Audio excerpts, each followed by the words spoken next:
Greetings! Salutations! Have a wonderful day. It is February 8th, 2022, and I'm reviewing two albums. I have to somehow arbitrarily link two of them at a time. It's not arbitrary, actually. It's careful. Secretly. Maybe. It's pretty arbitrary. Anyway, the two albums that I picked were because they were on the list, and they both had science in the title. But actually, the connections between these two albums run much deeper. The record, Dear Science, is not only my favorite TV on the radio record, it also mimics a lot of Brian Eno production techniques. A lot of the music on this sounds like Berlin-era Bowie, sounds like Eno produced Talking Heads, sounds like Eno solo material, even sounds like some of the songs on the other record that I'm reviewing. Which, Dear Science, is the third record. Many people prefer Return to Cookie Mountain. I think it might have higher peaks in A Wolf Like Me, or some people like Staring at the Sun from even earlier, or what's the other big Return to Cookie Mountain? I Was a Lover. Yeah, it's a great album. That's a perfect 10 record too. I'm reviewing my favorite, which is Dear Science. And this album to me, start to finish, is the best representation of kind of like what's cool about this band and how much potential they had. Tunde Adebimpe. I'm just going to call him Tunde. I'm bad with pronunciations.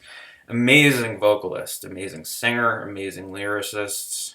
Yeah, so let's start getting into the songs. Halfway Home starts right away with like the bum bum bum bum bum bum bum bum bum. It's this kind of like krautrock, slow building beat, but it has this joyousness underneath it right away. And then I love the way that the vocal melody, with it just intensifies and builds and becomes this beautiful kind of like orchestra. It kind of reminds me of Eno production techniques, in the way that it's just kind of very clean and like stacking the layers of stuff. Dave Sitek, who plays guitar on this record and produces this record, I think is largely responsible for a lot of their sonics. The production on their records is very good. This is certainly no exception. This might be their best produced album.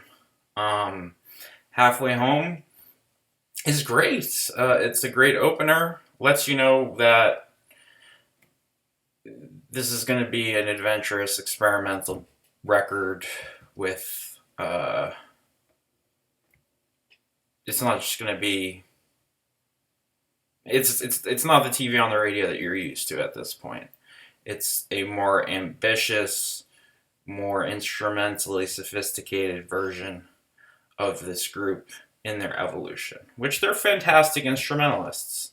I have to shout out Kip Malone for the guitar, bass, vocals. Dave Sitek, I already did. Gerard A. Smith on the bass, organs, and synths.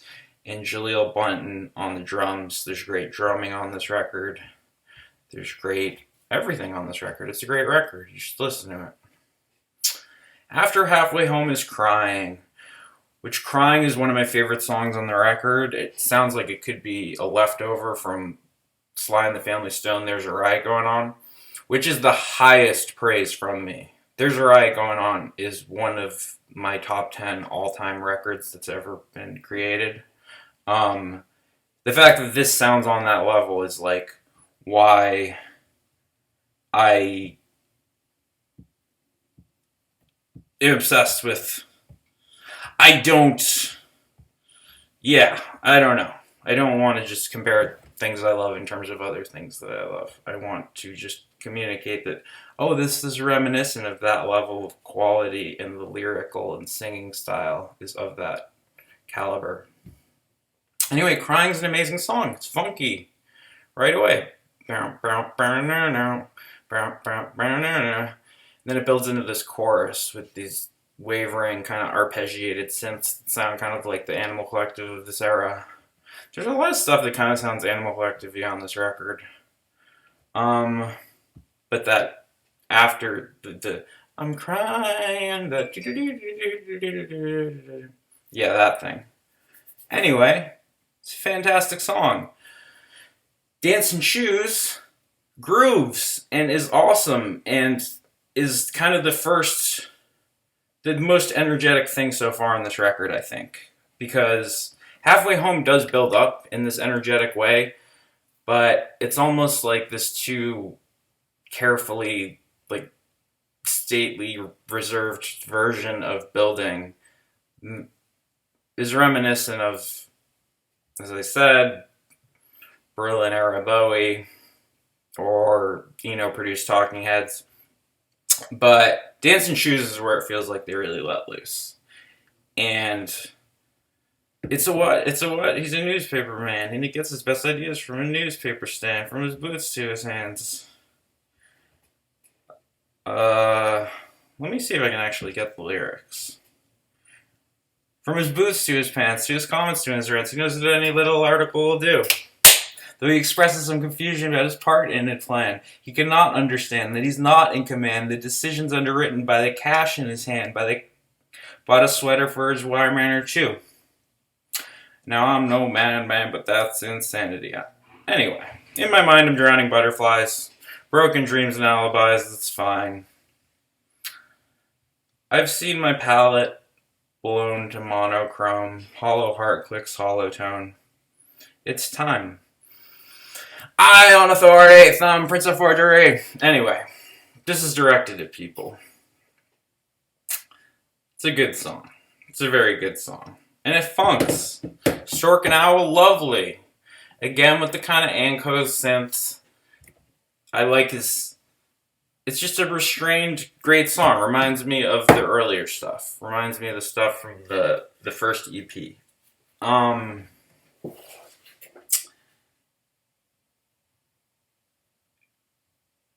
Anyway, it's a sparser, kind of like, there's nice sweet loops and vocals. Family Tree is next, and it's a delicate little ballad. Again, with the repetitive synthy vocal effects that sounds exactly like Animal Collective to me. But I just, like, yeah, I guess that's just my reference base. Listen to it and tell me it doesn't sound... Okay, Red Dress. Red Dress, I appreciate the ambition of the song. It has a full blown out horn section, but it doesn't quite justify it in my mind. It does sound like a krautrocky, Eno-y thing to do, but in the same way on Amnesiac, when they do this, put the full brass band in, it's not quite called for. And although Red Dress does have some nice singing and like some nice melody before it turns into this kind of choral, but not one of my favorites. Love Dog is a good song. It's a solid piece of, that delightful kind of Bowie prog, Shout Me Out is great. It starts under, it's like the shifting reggae maybe beat, and then there's these busy metronomic quick chords that are just like super fast, but then underneath it is this really groovy slow beat. So it's an interesting juxtaposition. Builds into an enchanting chorus, and then there's cacophonous kind of guitar stacking. And then the song's over. Then you get DLZ, perhaps the greatest song on this record. It has this beat with, I don't know what they're using for the percussion, but I love that percussion on top of this beat. I love the beat itself. It's a pretty simple beat, but it just shows you the lyrical acumen of, like, congratulations on the mess you made of things. I'm trying to reconstruct the air and all that brings. And oxidation is the compromise you own, but this is beginning to feel like a dog wants a bone. Hey, la la la la la la la. Anyway, the best is when it gets like angrier and crazier, and then stops being the verse chorus thing and then becomes this is beginning to feel like the long-winded blues of the never static explosion devoted to crushing the broken and shoving the souls to ghost, eternalized, objectified, your set is so high, but this is beginning to feel like the bolt busted loose from the lever. Never mind, death professor, your structure's fine, my dust is better. Your victims fly so high, all to catch your bird's eye view of who's next. Never mind, death professor gets really dark, but states how and why it needs to be dark eloquently. These are some of the greatest lyrics on any record. After that is Lover's Day. Which Lover's Day?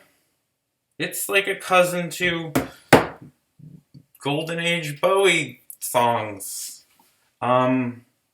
which I love. I love the album Low. If you're gonna 30 years later make a song that sounds like a ripoff of Low, I'm perfectly happy to hear that. This is better than what most people are ripping off. And then, yeah, Make Love All Night kind of sounds like a back Midnight Vultures era thing. And then it ends with, like a Pink Floyd psychedelic freak out in the way of a great gig in the sky or something in the form of Heroic Dose. Which, if you don't know what a heroic dose is, don't ever find out. The other album I want to review, because it has science in the title, and also because these albums sound the same, is Before and After Science by Brian Eno, which is one of my favorite albums. Starts with No One Receiving, gets really funky right away. I like this like scraping percussion, and then there's these other percussion instruments that I don't know what they are, just built around this great bass line. And then the guitar playing the funk chords. And Eno just saying the most detached British thing possible, just being like, it will shine and it will shudder as I guide it with my rudder on its metal ways. It will leave the day before it as it cuts the night that saw it on its metal waves, in these metal waves, in these metal waves. If you want to know what LCD Sound System is ripping off, what TV on the radio is ripping off, it's this. This is like weird enunciation prog stuff that they're getting from these Bowie records, these Eno records. I prefer the original records. Sorry. I guess I'm old-fashioned. Backwater. I love this song. Jockey plays on this song. Okay, on this album, Robert Wyatt from Soft Machine. Soft Machine's one of the all-time great bands. The Jockey leads it, plays drums on Backwater, which is one of my favorite songs on the record. It sounds kind of corny and dated with the organ sounds, but lyrically, Backwater is telling you an insane history of mythology and of it's like he's hiding in this pretty sounding, simple sounding, kind of cheesy sounding song this really intense history of this kind of hidden, lost, like the history of alchemy, the history of astrology, the history of the pre-science. It's called Before and After Science. The first half of this record, he's before science. He's telling you what we had that was truer than science, that then got replaced by science, and then by the end of this album, it's all drony music for airports. It's all another green world soundscapes. There's no songs. But up front, he's telling you, this is before science. And before science, We're sailing at the edges of time. Anyway, not a sausage to do. Ooh, what to do in a tiny canoe? There was a senator from Ecuador who talked about a meteor that crashed on the hill in the south of Peru and was found by a conquistador who took it to an emperor and he passed it off to a Turkish guru. His daughter was slated for becoming divine. He taught her how to split and spell and how to split and define. If you study the logistics and heuristics of the mystics, you will find that their minds rarely move in a line. So it's much more realistic to abandon such ballistics and resign to be trapped on a leaf in a vine. That is telling you about alchemy. That is telling you about the history of Machu Picchu. Like what happened in Inca, like with he's telling you secrets, but it's just about it's like nobody even gives a shit that he's giving you the secrets. Or maybe people think it's just like a joke. Some people think everything's a joke. What's that Bob Dylan lyric? There are many here among us who think that life is but a joke. But you and I, we've been through that. And this is not our fate. So let us stop talking falsely now. The hour's getting late. Okay. After Backwaters, Kurt's Rejoinder. I love this song. It's just like this upbeat, jumbly. I love ENO's lyrics on this and the way he sings it. That like, separate the thinner from the vine, and connect it to the tree. Kurt's Rejoinder, lovely. Energy Fools the musician. This sounds like a crazy, weird, experimental thing. It's very short and it's very sparse, but it accomplishes making you hear like I don't know. This is magical sounding to me. The entire first half of this album is magical sounding to me, including the closer of the first side, King's Lead Hat. Again, one of the greatest lyrical songs that's straightforwardly telling you very important things about how humans operate in society and how history has happened. But anyway, I don't want to just read every lyric on this album to prove to you that the lyrics are good. But yeah. King's lead hat, put the innocence inside her. It will come, it will come, it will surely come. In New Delhi and Hong Kong, they all know that it won't be long. I gotta learn Indian. Yes. After King's Lead Hat, Here He Comes is the last kind of lovely, in the way of I'll Come Running on Another Green World. Just kind of pastoral, beauty, romance, ENO song.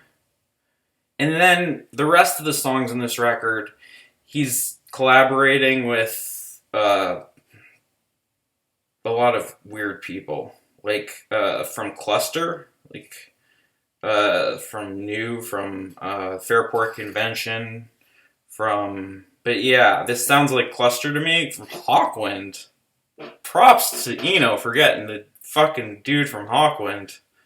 Yeah, more experimental stuff. So it's like, I think he gives you the first half as, here's all the songs, and then the second half, it's like he gives you like one song up front, and then the rest of the record, to me, is,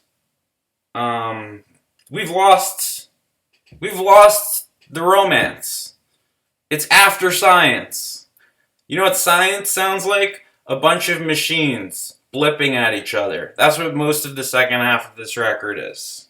Once we have science, it's all science. It's all drone, slow machines, patiently, soundscape, another green world, green. It's all...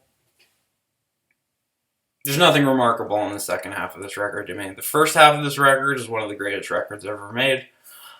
And Hare Krishna. Praise Jesus.